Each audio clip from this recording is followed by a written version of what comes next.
You step off a bus at Fort Moore, Georgia at 2 in the morning. A drill sergeant is already screaming before your feet hit the pavement. You don't know where to stand. You don't know where to look. You don't know anything. 20 minutes ago, you were eating a candy bar in the back seat, trying to enjoy the last quiet moment you'd have for the next 10 weeks.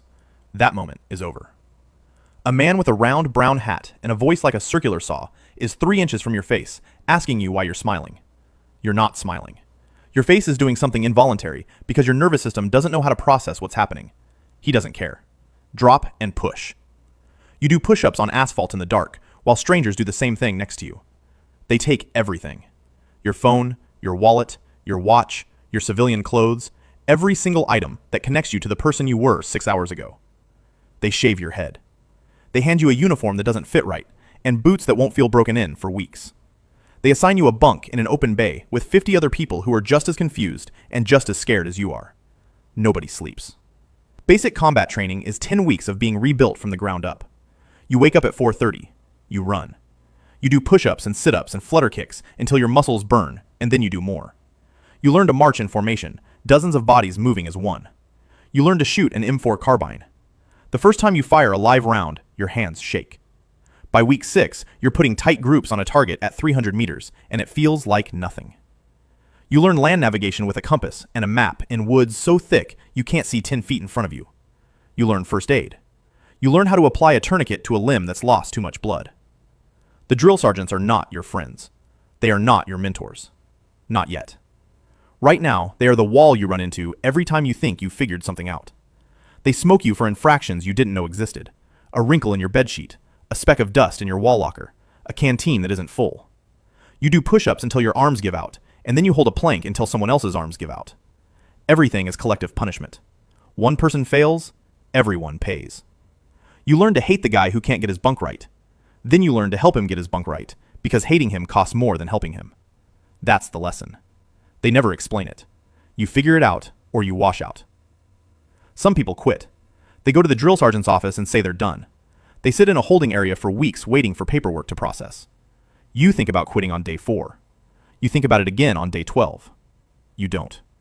Not because you're brave, because quitting feels worse than staying. On graduation day, they call you a soldier for the first time. Your family is in the bleachers. Your mother is crying. You stand at attention in a formation of people who hated each other 10 weeks ago and now would do anything for each other. You're a private in the United States Army. You make $24,000 a year. You own nothing. You know nothing. But you survived. That counts for something. Level 2, the specialist. You've been in for about 2 years. You made it through advanced individual training where you learned your actual job, your MOS, your military occupational specialty. Maybe you're an infantryman. Maybe you're a mechanic or a medic or a signal operator or a truck driver. Whatever it is, you're doing it now at your first duty station, and the Army is nothing like basic training. It's both better and worse. Better because nobody is screaming at you every second of the day. Worse because the boredom is something nobody warned you about. You are a specialist. E4. You have a rank insignia shaped like a shield on your chest and absolutely no authority over anyone. You are the most common rank in the Army. You are the backbone of the workforce and the punchline of every joke. Specialists are known for 2 things: doing the actual work and finding creative ways to avoid doing the actual work. You have perfected the art of looking busy. You know which supply closet to disappear into during Motor Pool Monday. You know how to stretch a 30-minute task into an entire afternoon. You have a 6th sense for when the first sergeant is looking for bodies to pull for a detail. Every specialist who has ever lived knows exactly what that means. But you also do the work. You pull guard duty at 3 in the morning on a Tuesday. You spend entire days doing inventory on equipment that nobody will ever use. You clean weapons that are already clean because someone above you needs to check a box on a training schedule. You sit through briefs that have nothing to do with your job and PowerPoint presentations that could have been emails. You stand in formations in the rain, waiting for information that could have been sent in a text message. You hurry up and wait. That phrase means nothing to civilians. It is the defining experience of your entire military career. You live in the barracks. A small room, maybe with a roommate, maybe without. Cinder block walls, tile floors, a bed, a desk, a wall locker. The barracks are inspected regularly by NCOs who will find something wrong no matter how clean it is. You eat at the DFAC, the dining facility. The food is free and tastes like it. On weekends, you drink too much at bars near post where everyone is military and everyone has the same stories. Some of your friends are getting married already. Privates and specialists getting married at 19, 20 years old to someone they met 2 months ago, because married soldiers get to move out of the barracks and collect a housing allowance. You sit in a room in your dress uniform while a panel of senior NCOs asks you questions about Army regulations, military history, and your job. You memorize the answers from a study guide. You recite them like a machine. You pass. You pin on your sergeant stripes, the 3 chevrons, and overnight, you are responsible for other human beings. Not in a vague, inspirational way, in a concrete, legal, career-ending way. You are an NCO now, a non-commissioned officer, the backbone of the United States Army. You lead a team of 4 soldiers. They are your responsibility 24 hours a day, not just during work hours. If one of them gets a DUI at 2 in the morning on a Saturday, your phone rings.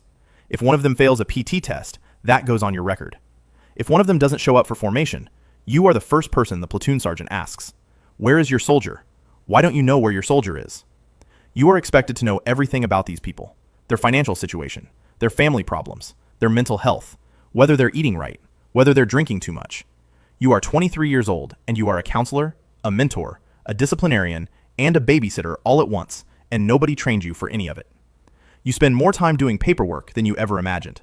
Counseling statements, evaluation reports, training schedules, risk assessments for everything. You want to take your soldiers to the range? Risk assessment. You want to do a road march? Risk assessment. The Army runs on paperwork the way an engine runs on oil. Without it, nothing moves. You realize that the job of a sergeant is not really about combat or tactics. It's about managing people who don't want to be managed, and maintaining equipment that doesn't want to be maintained, and attending meetings about meetings that should have been emails. You love it and you hate it in equal measure. Level 4. The Staff Sergeant. You're an E6 now, with somewhere around 7 to 10 years of service. You've been deployed at least once, maybe twice. Afghanistan, or Iraq, or Kuwait, or some rotation in Europe or Korea, or you spent 9 months away from everything you know, living in conditions that range from uncomfortable to miserable. You've seen things that changed you. Maybe you saw combat, maybe you didn't, but you were close enough to hear it and smell it, and feel the concussion of an explosion that rattled your teeth. Maybe you lost someone. You don't talk about it much, not because you're tough, because you don't know how. You lead a squad now, 8 to 12 soldiers, depending on the unit. You're the one who translates the platoon sergeant's guidance into actual tasks that actual humans can execute. You run ranges. You plan training. You counsel your team leaders, who are now sergeants themselves, the same rank you were 2 years ago. And you watch them make the same mistakes you made, and you try to be patient. You enforce standards, haircuts, uniforms, PT scores, barracks rooms, weapons maintenance. Some of your soldiers think you're a hard ass. Some of them think you're fair. A few of them resent you, because they don't understand that the standards aren't yours. They come from above you, and above that person, and above that person, all the way up to people who will never know your name. Your body is starting to feel it. Your knees ache from rucking. Your back hurts from years of carrying 60 to 80 pounds of gear over uneven terrain. Your hearing isn't what it was. You've been around too many weapons firing, and the ringing is just there now. A constant hum that you've stopped noticing except at night when everything else is quiet. You're in your late 20s or early 30s, and you move like someone a decade older. The VA will eventually give you a disability rating for some of this. For now, you just take ibuprofen and drive on. Level 5. The Sergeant First Class. E7. This is where the Army starts to feel different. You're a platoon sergeant now. You are the senior enlisted soldier in a platoon of 30 to 40 troops. You work alongside a platoon leader who is a lieutenant, a commissioned officer, someone who went to college and commissioned through ROTC or West Point or OCS. The lieutenant has a degree and a bar on their collar, and the legal authority to command. You have 15 years of experience and the actual knowledge to make everything work. The relationship between a platoon sergeant and a platoon leader is one of the most important dynamics in the entire military. A good lieutenant listens to their platoon sergeant. A bad one doesn't. You've had both. The good ones become great officers. The bad ones get people hurt. You are the translator between the officer world and the enlisted world. Officers plan. You execute. Officers attend meetings and brief commanders and write operations orders. You take those orders and turn them into reality on the ground with real people and real equipment and real constraints that the operations order didn't account for, because operations orders never account for everything. You manage the daily life of the platoon. You track training, maintenance, medical readiness, personnel issues, family readiness.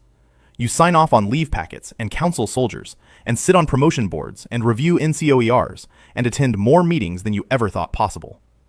You've been passed over for promotion once, maybe twice. The boards are competitive at this level. Not everyone makes E7. Some soldiers hit a ceiling at E6 and retire after 20 years without ever wearing the rank they wanted. You made it, but you watched friends who didn't. Good soldiers, competent leaders, people who deserved it but fell on the wrong side of a board. The Army's promotion system is not perfect. It rewards certain things and ignores others. You've learned to play the game. Talent matters. Politics matters too.